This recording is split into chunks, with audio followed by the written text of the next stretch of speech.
தேர்தலுக்கு இன்னும் ஒரு 4-5 நாட்களே இருக்கிற காரணத்தினால் தமிழகம் பூராவிலும் தளபதி மு.க. ஸ்டாலினுக்கும் அவர் தலைமையிலான கூட்டணிக்கும் மகத்தான ஆதரவு பெருகி வருவதை தாங்கிக் கொள்ள முடியாமல் பாஜக அவருடைய கூட்டணியில் இருக்கக்கூடியவர்கள் மற்ற மாநிலங்களிலே எதை செய்தார்களோ அதே வித்தையை தமிழ்நாட்டிலும் அறிமுகப்படுத்தி செய்ய வேண்டும் என்ற நோக்கத்தோடு நேற்றையிலிருந்து ஆரம்பித்திருக்கிறார்கள்.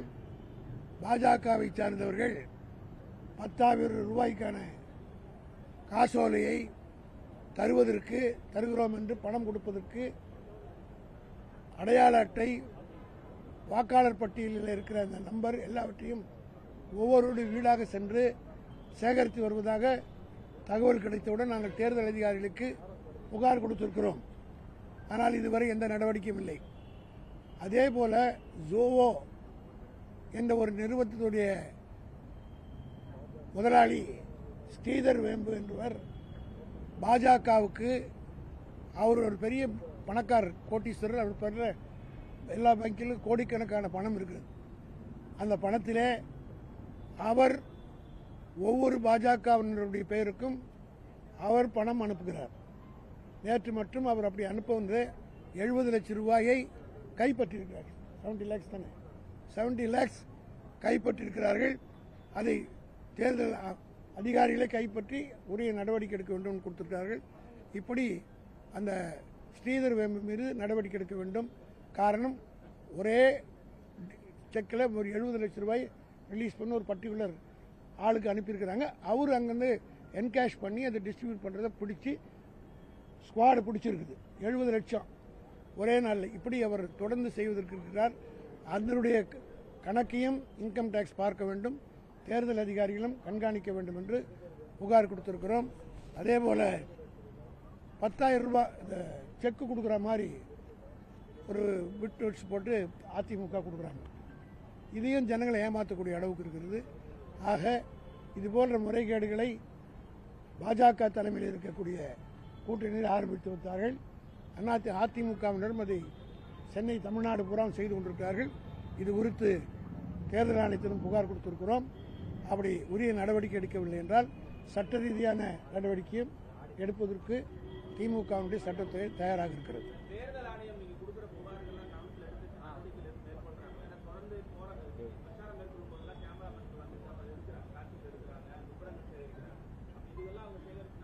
அதுக்காகத்தான் லீகல் பேட்டில் பார்ப்போம். காரணம், உரிய முறையில் அவங்களுக்கு தான் கம்ப்ளைண்ட் கொடுக்கணும். அவங்க நடவடிக்கை எடுக்கலைன்னா தான் அடுத்த கட்ட நடவடிக்கை போக முடியும். ஆக இன்னும் 4-5 நாள் இருக்கிறது. நீதிமன்றத்துக்கு எப்படி தலைவருக்கு இடம் கொடுக்க முடியாதுன்னு சொன்ன உடனே இரவோடு இரவாக சென்று சட்டத்துறையின் சார்பாக இடத்தை பெற்றுக் கொடுத்த சட்டத்துறை தான் திமுகவுடைய சட்டத்துறை.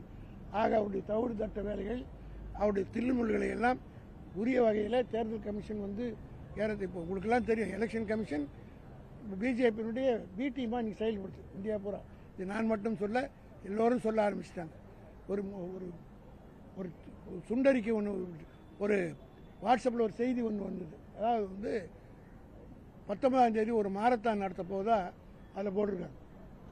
அது தேர்தல் ஆணையத்தினுடைய ஆல் இண்டியா எலெக்ஷன் கமிஷனுடைய ஆதரவோடு நடைபெறுவதாக ஒரு நிறுவனம் போட்டிருக்காங்க. அது பிஜேபியினுடைய பி டீமிங்க. அதில் ஃபஸ்ட்டு என்ன போட்டிருக்காங்க தெரியுமா? Let us run for change அப்படின்னு போட்டு வாக்காளர்களுக்கு வாக்கு போடுறதுக்குரிய விழிப்புணர்ச்சி ஏற்படுத்துகிற மாதிரி கீழே போட்டு ஒரு ஸ்டார் போட்டு அதில் மெசேஜை ரன் ஃபார் சேஞ்ச் அப்படின்னா என்ன அர்த்தம்?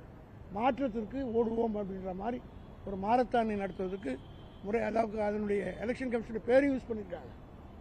ஆனால் எலெக்ஷன் கமிஷன் அது ஒன்றும் கண்டுக்கவே இல்லை. புகார் கொடுத்துருக்குறோம், சொன்னோன்னே அந்த வார்த்தையை மட்டும் எடுத்துடுறேன்னு சொல்லியிருக்காங்க. அதுக்குரிய நடவடிக்கையும் திமுக சட்டத்திற்காக எடுத்துருக்கிறோம். இப்போ ஏற்கனவே ப்ரோக்ராம் போட்டாச்சு, ஷஃபிள் ஆகக்கூடாது. அவர் ஒரு பக்கம் பண்ணுறாரு, நாங்கள் ஒரு பக்கம் திமுக சார்பில் நாங்கள் கலந்துப்போம். இன்னும் டைம் இருக்குது. அவர் ஒரே நாள் தான் 18 தான் கொடுத்துருக்காரு. ஏற்கனவே எங்கள் ஷெட்யூல் போட்டாச்சு, அது பிரேக் ஆகும். அது போய்ட்டு ரீஷெட்யூல் பண்ண முடியாது. காரணம்னா 21ஆம் தேதி அவருடைய தொகுதி தலைவர் வந்து 20ஆம் தேதியிலேருந்து அவருடைய தொகுதிக்கு போகணும் ஓட்டு கேட்க. ஒரே ஒரு நாள் தான் இடையில இருக்குது. அதனால் பிரேக் ஆச்சுன்னா அது வந்து டிஸ்டர்ப் ஆகும். அதனால் ஏறத்தாழ 10, 20, 30, 40 தொகுதிகள் பிரச்சாரம் பாதிக்கும். அதனால் அவரோட பக்கம் பேசுகிறோம். அவரும் அங்கே ஒரு திமுக தான் ஓட்டு கேட்க போகிறாரு. நாங்களும் அவருடைய கூட்டணி கேட்க போகிறோம். யாரு அதான் பொய் ஆகி போச்சு வந்துட்டாரு. அதான் அண்ணாமலை பொய்க்கே பிறந்து பொய்யிலே வாழ்ந்து வந்தது எடுத்துக்காட்டு தான் அவர் வரமாட்டார். நாளைக்கு வர போகிறார். நீங்கள் எடுக்க போகிறீங்க போடுங்க.